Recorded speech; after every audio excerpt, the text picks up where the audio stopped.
মঞ্চে বক্তব্য রাখার সময় রাজনৈতিক নেতা নেত্রীদের অনেকেই এমন কিছু শব্দের প্রয়োগ বা অঙ্গভঙ্গি করেন যা রীতিমতো শিরোনামে উঠে আসে, চলে ব্যাপক চর্চাও, সমালোচনায় সরব হয় প্রতিপক্ষ। এবার ফের একবার তেমনই একটি ঘটনা ঘটল পূর্ব মেদিনীপুরের কাঁথি দক্ষিণ বিধানসভা কেন্দ্রের তৃণমূল প্রার্থী তরুণ কুমার জানার সমর্থনে আয়োজিত এক নির্বাচনী সমাবেশে বক্তব্য রাখার সময় তৃণমূল নেতা আনোয়ার উদ্দিন বলেন, অধিকারী পরিবারকে এখান থেকে পুরো গঙ্গায় ফেলতে হবে। আর তারপরেই আনোয়ার বলেন, সব কি নিয়ে নেবে? আমরা কি বোকা? আমরা কি চুষবো? আমরা কাঁথির মানুষ, জানি না কি অবস্থা হয়। আর এই কথা বলার সময় তিনি যে অঙ্গভঙ্গি করেন তা নিয়ে ইতিমধ্যেই সমালোচনার ঝড় উঠেছে বিভিন্ন মহলে। চলুন দেখে নেওয়া যাক এই আনোয়ার উদ্দিন তিনি নিজের বক্তব্য বলার সময় কি কি ভঙ্গিমা দেখালেন, দেখুন। থাকবেন কিনা, আপনার আমাদের দল আপনাকে সাপোর্ট করবে কিনা সেটা নিশ্চিত করে রাখুন।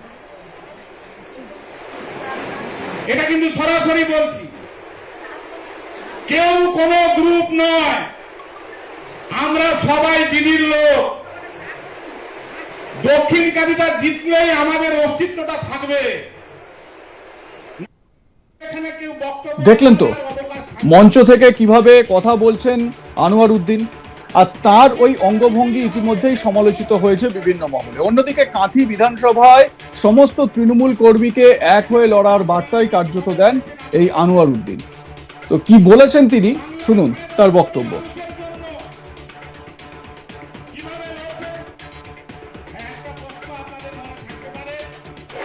অধিকারী পরিবারকে এখান থেকে পুরো গঙ্গায় ফেলতে হবে, পুরো গঙ্গায় ফেলতে হবে। এগরাই নেমেছে, এখানে ভয় দাঁড়ায়নি। এখানে দাঁড়ালে লোক যদি বলতো ও শুভেন্দু ভয় ভাই নামি চেয়েছি কাঁথির, এর ঘরে সব লিলিবে, সে ভয়ে আবার এগরাই নেমে গেছে। এগরাই যখন নেমে গেছে, আমি গল্প করছিলাম, এবার আবার বুড়া বাড়ি পড়বে মনে হয়, বলবে আমার ছোয়াক ঘর এগরা, ভোটটা দিয়ে দিব। আর সত্যিই বলে ফেললো, আরে সব কি নিয়ে নিবে? আমরা কি বোকা? আমরা কি চুষবো? আমরা কি বোকা? আমরা কি চুষবো? আমরা কাঁথির মানুষ, জানি না এদের কি অবস্থা হয়। শুনলেন তো আনোয়ার কি বললেন, বলছেন আমরা কি বোকা? আমরা কি চুষবো? আমরা কাঁথির মানুষ, জানি না কি অবস্থা হয়। আর এই কথা বলার সময় তিনি যে অঙ্গভঙ্গিগুলো করলেন এক্ষুনি দেখলেন, তা নিয়ে ইতিমধ্যে সমালোচনার ঝড় উঠেছে রাজনৈতিক মহলে। এবং সুধী মানুষজন, সুষ্ঠু স্বাভাবিক বুদ্ধি রাখা মানুষজন, তারা কেউ এই ধরনের কথাবার্তা, বিশেষ করে বাঙালি, এই ধরনের কথাবার্তা কোনোভাবেই মেনে নেবে না। আরো একবার আপনাদের দেখাই কি বলেছেন এই আনোয়ার উদ্দিন, দেখুন। অধিকারী পরিবারকে এখান থেকে পুরো গঙ্গায় ফেলতে হবে, পুরো গঙ্গায় ফেলতে হবে। এগরাই নেমেছে, এখানে ভয় দাঁড়ায়নি। এখানে দাঁড়ালে লোক যদি বলতো ও শুভেন্দু ভয় ভাই নামি চেয়েছি কাঁথির, এর ঘরে সব লিলিবে, সে ভয়ে আবার এগরাই নেমে গেছে। এগরাই যখন নেমে গেছে, আমি গল্প করছিলাম, এবার আবার বুড়া বাড়ি পড়বে মনে হয়, বলবে আমার ছোয়াক ঘর এগরা, ভোটটা দিয়ে দিব। আর সত্যিই বলে ফেললো, আরে সব কি নিয়ে নিবে? আমরা কি বোকা? আমরা কি চুষবো? আমরা কি বোকা? আমরা কি চুষবো? আমরা কাঁথির মানুষ, জানি না এদের কি অবস্থা হয়। আমরা যারা আজকে উপস্থিত হয়েছি, একটাই লক্ষ্য, যে দক্ষিণ কাঁথিটাকে জিততে হবে। আমরা দক্ষিণ কাঁথি জিতে নিয়েছি। কেন বললাম? বিজেপি যে প্রার্থী দিয়েছে অরূপ বাবুকে, উনি শিক্ষিত লোক, আমি সম্মান করি,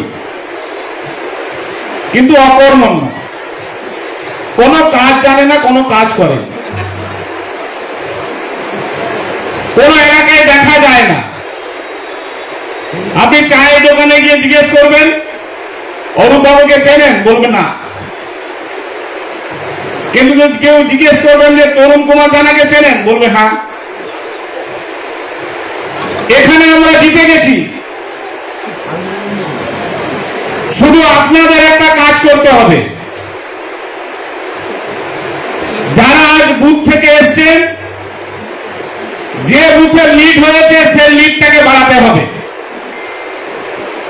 আর যে বুথে মাইনাস আছে সেই মাইনাসটাকে কভার করতে হবে। তাহলে দেখবেন 15,000 প্লাস ভোটে আমরা দক্ষিণ কাঁথি দিচ্ছি। কি করবেন? তো করবেন। কারোর কোনো নেতার কথা শুনবেন না। আপনার বুথ আপনি সুরক্ষিত রাখুন। তরুণ কুমার জানা, তরুণ নামিছে, আমি ভোট দিবানি, আমি সুপ্রকাশের লোক, করা যাবে না। আমি এটা বলে দিলাম। আবার তরুণ জানার লোক বলবে সুপ্রকাশ, আবার সুপ্রকাশের লোক বলবে সুপ্রকাশ নামলে কিন্তু ভালাই তা। এসব করা যাবে না। আনোয়ার को बनाया जाएगा नहीं, আনোয়ার जाने से वहां असुविधा है।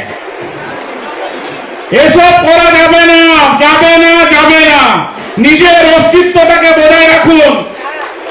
চতুর্থবারের জন্য মুখ্যমন্ত্রী মমতা বন্দ্যোপাধ্যায় হচ্ছেন। আপনার বুথে যদি আপনি হারেন, আগামীতে আপনি থাকবেন কিনা, আপনার আমাদের দল আপনাকে সাপোর্ট করবে কিনা সেটা নিশ্চিত করে রাখুন। এটা কিন্তু সরাসরি বলছি, কেউ কোনো গ্রুপ নয়, আমরা সবাই দিদির লোক। দক্ষিণ কাঁথিটা জিতলেই আমাদের অস্তিত্বটা থাকবে, না হলে আমাদের এখানে কেউ বক্তব্য রাখার আর অবকাশ থাকবে না। এই সিটটাকে দিতেই হবে, যে কোনো প্রকারের সিটটাকে দিতেই হবে। দেখছেন না মমতা ব্যানার্জি কিভাবে লড়ছেন আপনাদের হয়ে, বাংলার 10.5 কোটি মানুষের জন্য কিভাবে লড়ছেন। হ্যাঁ, একটা প্রশ্ন আপনাদের মনে থাকতে পারে যে আজকে সুপ্রকাশ গিরি এলো না কেন? আছে না? মনে হচ্ছে আসবে, সেও আসবে, সেও লড়াই করবে তরুণদের হয়ে। আমি কথা দিচ্ছি, লড়বে, করবে। আমরা সবাই একসাথে করব, একসাথে লড়াই মাঠে দেখা হবে।